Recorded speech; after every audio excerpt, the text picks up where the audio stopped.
भोंदूबाबा अशोक खरात प्रकरणाच्या पार्श्वभूमीवर सावंतवाडीचे आमदार दीपक केसरकर यांच्या राजीनाम्याची तसंच स्पेशल इन्व्हेस्टिगेशन टीम चौकशीची मागणी करत आज सावंतवाडी तालुक्यात उबाठा सेनेनं आंदोलन उभारलं। तालुका प्रमुख रुपेश राऊळ यांच्या नेतृत्वाखाली शिवसैनिक मोठ्या संख्येनं एकत्रित येत प्रांत कार्यालयावर मोर्चा काढण्यात आला।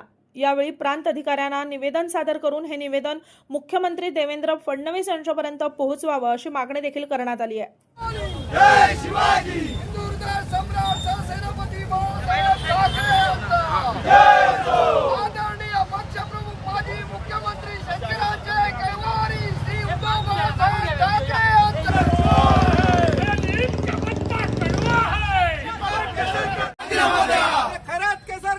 केसरकरांचा निषेध असो खरातची लागेबंद असलेल्या केसरकरांचा निषेध असो खरातची लागेबंद असलेल्या केसरकरांचा लाज शरम असेल तर राजीनामा द्या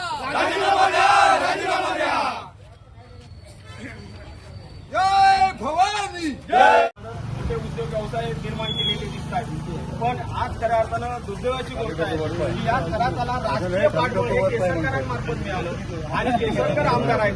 म्हणून खऱ्या अर्थानं आमचा सगळ्यांचा आरोप आहे की आज केसरकर खरे सूत्रधार आहेत, कारण राजकीय पाठबळ जर कोणाचं मिळालं, कारण केसरकरांनी हे मान्य केलेलं आहे, केसरकरांनी हे मान्य केलंय की मी सगळ्या अनेक राजकीय पुढाऱ्यांची ओळख मी ओळख त्यांची करून दिलेली आहे। त्यामुळे केसरकरांनी जर मान्य केलेलं आहे की जर मी बऱ्याचशा राजकीय पुढाऱ्यांची ओळख ही खरातांबरोबर करून दिलेली आहे, तर खरे सूत्रधार हे दीपक केसरकर होतात। त्यामुळे खऱ्या अर्थानं सर्वप्रथम